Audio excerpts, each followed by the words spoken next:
In today's video, I'm going to show you how to upload a PDF in ClickFunnels 2.0. So start by logging into your ClickFunnels dashboard. Then next in the left panel, click on Workspace Settings.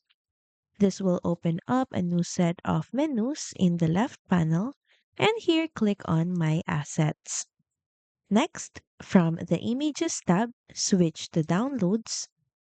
So this is where you can upload files that can be granted by products or basically even your PDF file.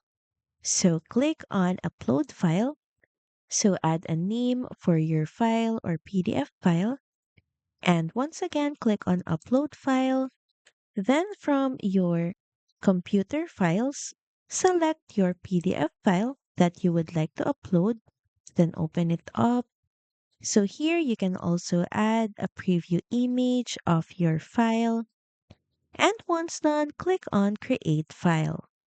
And after the upload is complete, copy the file URL generated by ClickFunnels.